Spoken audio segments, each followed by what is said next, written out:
No será la primera vez que dedique una entrada al movimiento 15M, los indignados, la democracia real ya o el no les votes. Y si no niego que siempre me ha alegrado comprobar que nuestra juventud sí que sabe echarse a la calle, tras varias semanas ya de movilizaciones, empiezo a ser yo el indignado con los indignados. Vamos, el indignado al cuadrado. Me siento indignado por la incultura, el egocentrismo y el desmesurado adanismo que destila el movimiento. No somos pocos los que llevamos años denunciando las carencias de nuestro sistema y presentando propuestas para su mejora, para que ahora lleguen cuatro iluminados a contarnos que este sistema tiene fallos como si acabasen de descubrir la rueda, para que nos presenten diversas alternativas que ya hemos estudiado y analizado con suficiente profundidad como para comprender que solo empeorarían las cosas. Y por si fuese poco, adjudicándose la autoría exclusiva ya no solo de las críticas al sistema, sino incluso de las manifestaciones públicas en su contra.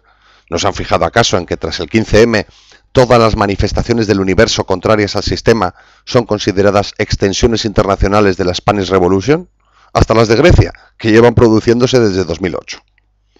Y bien es verdad que con su movilización, los indignados están consiguiendo activar el debate más que necesario sobre el funcionamiento de nuestra democracia y sus instituciones, de manera muchísimo más efectiva que las columnas, discursos y libros de todos los que llevamos años trabajando en ello. Y eso hay que saber reconocerlo, pero no sin preguntar. ¿Dónde andabais metidos todos estos años? ¿Dónde os escondíais mientras pasábamos de 2 millones a 3 millones de parados? ¿O de 3 a 4? ¿Dónde estabais cuando el paro juvenil alcanzó el 40%? ¿Por dónde andabais mientras cerraban los cientos de miles de empresas en las que se suponía que debíais comenzar vuestra carrera laboral? Hace nada os han dicho que vais a tener que cotizar 2 años más para poder jubilaros, tras impediros empezar a hacerlo, y no se os vio por ninguna parte. Tras demostrar tan sobrada capacidad para permitir que os den por detrás sin pestañear, ¿qué clase de autoridad intelectual pensáis que tenéis para criticar la ley electoral o el bipartidismo? ¿Acaso debemos entender que en la madrugada del 14 al 15 de mayo floreció el criterio en vuestras molleras? Pero, sobre todo, me indigna la total y absoluta carencia de capacidad autocrítica de los indignados. Eso de hablar de la sociedad en tercera persona o del sistema como un ente ajeno sería simpático si solo fuese una muestra de inmadurez supina.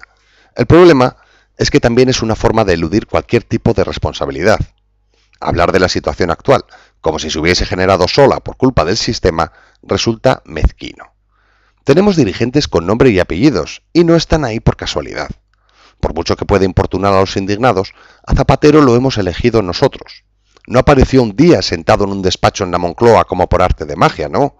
De hecho, un año después de desatarse la crisis de las hipotecas subprime en los Estados Unidos, cuando solo alguien muy, pero que muy ignorante, podía pensar que una crisis financiera mundial podía pasar de largo por España, Zapatero se presentó en las elecciones generales con un programa basado precisamente en eso. 11 millones de españoles le votamos igualmente y ahora estamos como estamos. Pero claro, apostaría la cabeza a que al menos unos cuantos de esos 11 millones son hoy indignados de pro. Y seguro que para sus conciencias es mucho más fácil de digerir que la presidencia de Zapatero es fruto del bipartidismo, la ley electoral o el modelo autonómico. Pero no es así. Zapatero no es presidente por nada de eso. Lo es porque su partido recibió 11 millones de votos, que emitimos nosotros, voluntariamente, con premeditación y alevosía. Personalmente llevo indignado con la clase política varias décadas. Hasta la fecha no me ha dado por el camping urbano, pero no por ello es menos cierto. Así es que mi indignación al cuadrado actual es algo con lo que no me cuesta vivir. Ahora bien, el miedo que me empieza a generar este movimiento es otra historia.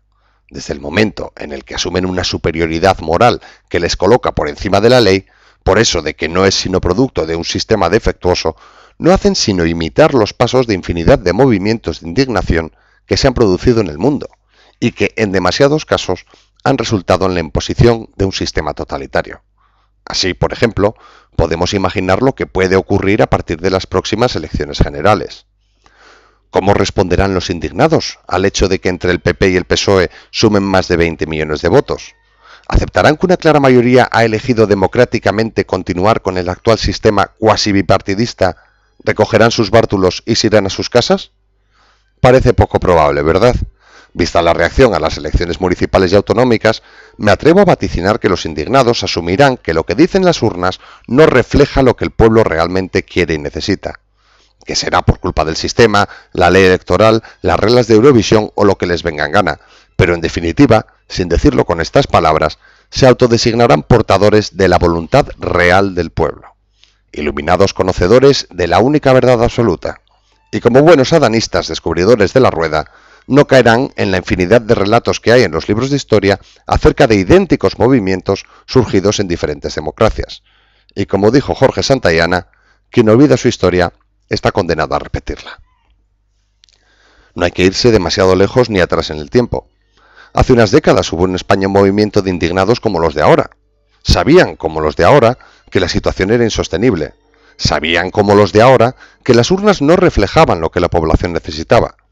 Los lideraba un tipo llamado Francisco, que andaba muy, pero que muy indignado como el sistema, y sabía, como los de ahora, que lo que había en España no era una democracia real.